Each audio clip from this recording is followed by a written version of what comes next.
Preparing a live stream meeting. Let me just pull up YouTube.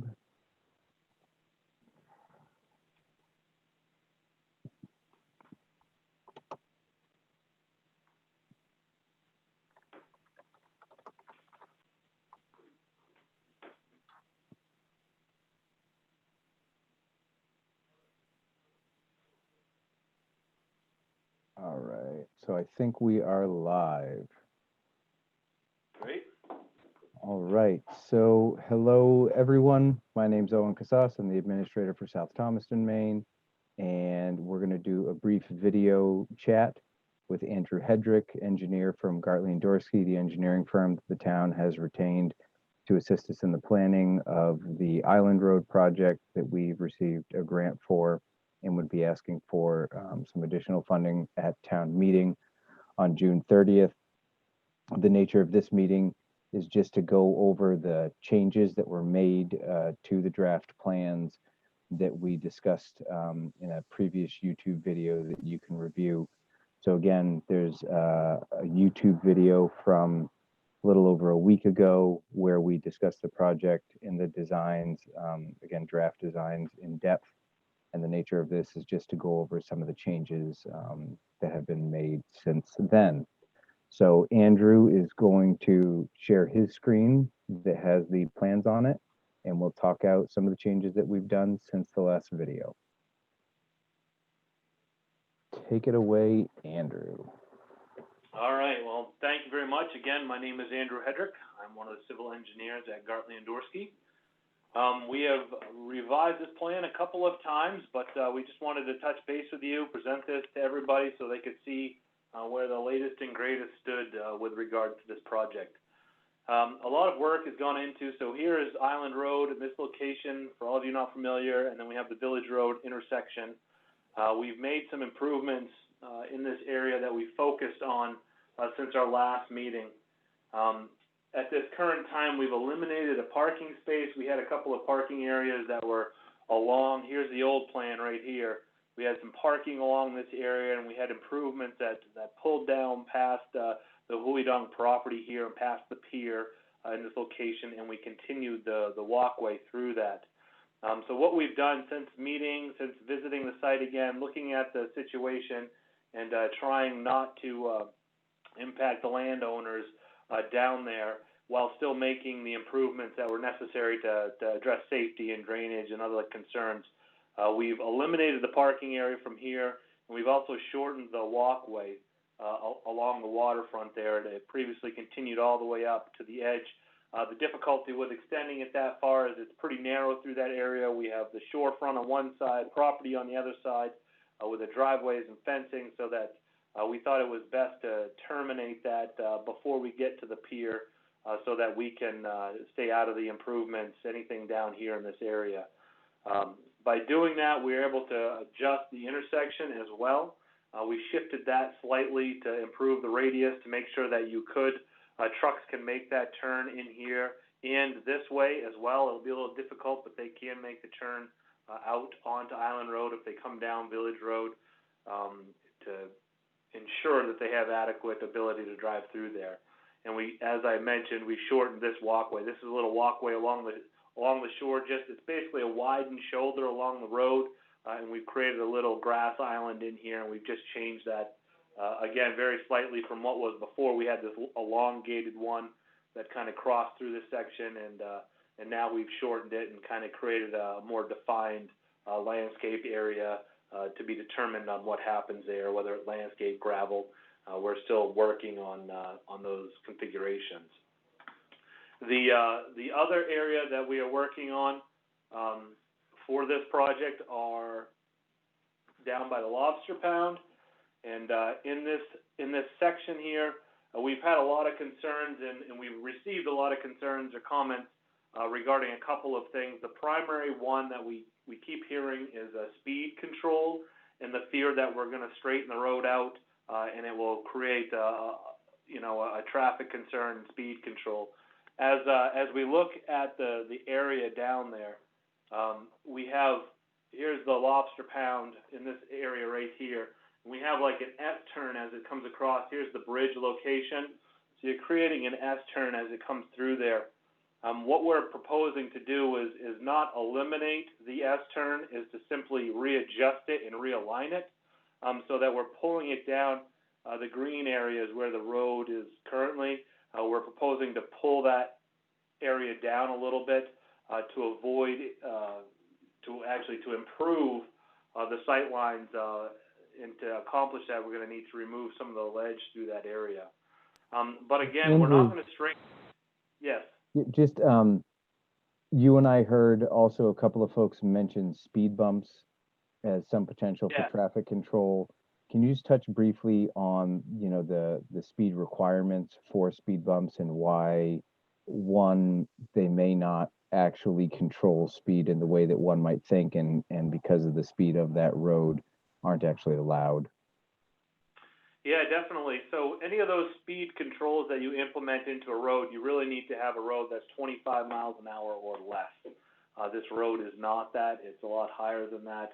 I think it's 35 or 40. I forget off the top of my head. I should remember, but I don't right now. So it's too fast to implement speed bumps. While speed bumps are good in smaller residential applications, they have the tendency not to impact some of the trucks, especially out in this area, that may be driving over it fast anyways. They would tend not to slow down over them, and they become quite a maintenance issue if we had the right speed of the road. So to kind of back up, is in order to implement speed bumps on this road section, we would first have to petition to DOT to lower the speed limit to 25 miles an hour. They would be very reluctant to implement a lower speed. They usually set the speed and they hold to that, and they go up or down 5 miles an hour here or there. And there are even some circumstances where they increase the speed, or say you could drive faster. Not that that would be the case here, but it would take quite a bit to get them to lower the speed limit by 10 to 15 miles an hour along this section of road. And then secondly is the maintenance of putting a speed bump. In the event that they did approve that and we could implement speed bumps, you would have the speed bump in the road, and just due to the nature of the heavy traffic and the trucks, it's just not a good application for that. They would have to be winter plowing too. Yeah. Exactly. Yeah. So anytime in the winter, they cause quite a problem with people hauling boats and trailers and whatnot because of the angle as you go up and over those speed bumps. So it's not a practical application for a town road like this that has this high speed. That being said, there are plenty of other methods and measures we can implement to assist with controlling speed through this area. Again, by maintaining an S shape to the road here that we're doing, and by making the road feel narrower than it currently is. I'm a strong advocate for striping. I understand people ignore striping quite a bit, but at least if we put the striping on there, it'll help kind of constrict the road and make it feel a little narrower.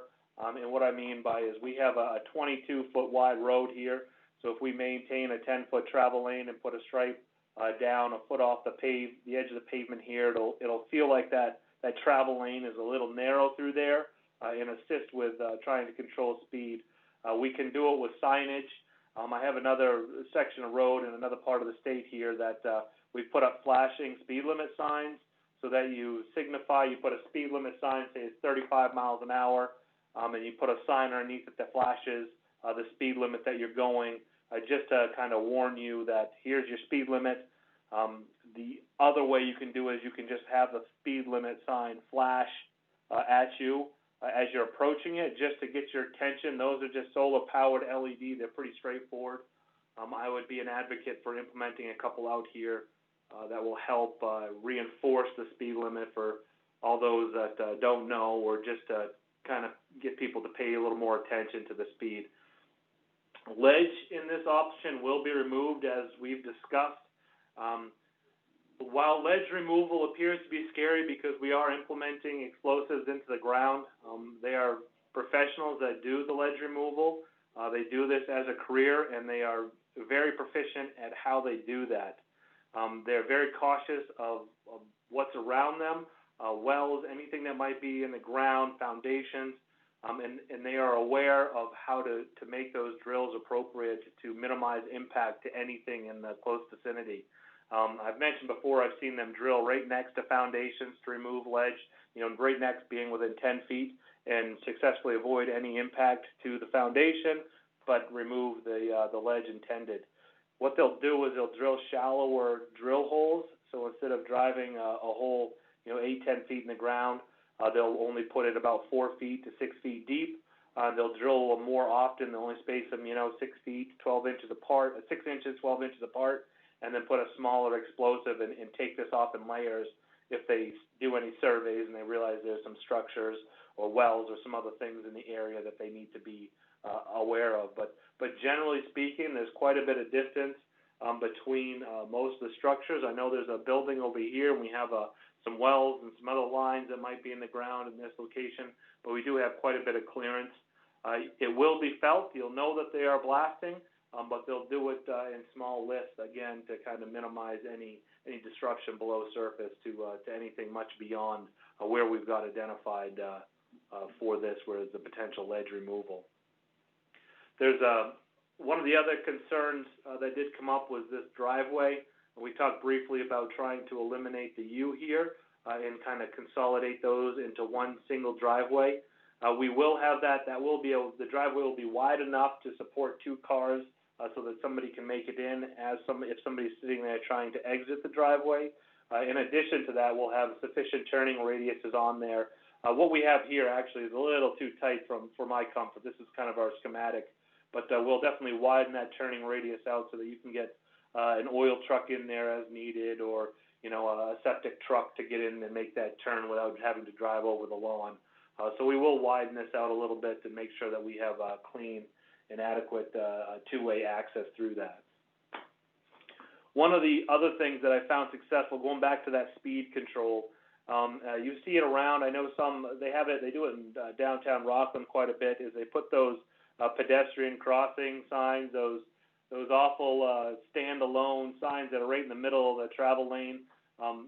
They're annoying, but they're annoying intentionally. The purpose is to put them in places that you want to restrict the speed and make it uncomfortable for vehicles to fly by them too fast without the fear of hitting them. They're just a freestanding sign, those yellow pedestrian signs. You could place a couple of them along this area just to help warn people. And for one, it keeps vehicles on their side of the road, and for two, it'll slow them down as they come through that, because again, if we have a narrow road width here of 10 feet and a pedestrian, a floating sign that sits right here, they'll have to slide in between there. You can make it through without hitting them, but it just, again, it's more of a visual closing in of the road that helps break that up so it doesn't seem like a big open paved area that you can go at any speed you want. It'll force you to stay to the side of the road and help control. So implementing some of those signing measures, including some of those movable pedestrian signs at the discretion of what the town decides they want to do, I think will be a good way to control the speed and still give us the ability to, if you will, straighten this little section as we go over the ledge. But again, we'll still be maintaining an S-curve through there. We just want to improve the sight lines so that you can actually see over that, make this driveway safe, provide a little more room to the lobster pound, and give us some more room along this edge of road so that we can stabilize it without having to get into the pond there.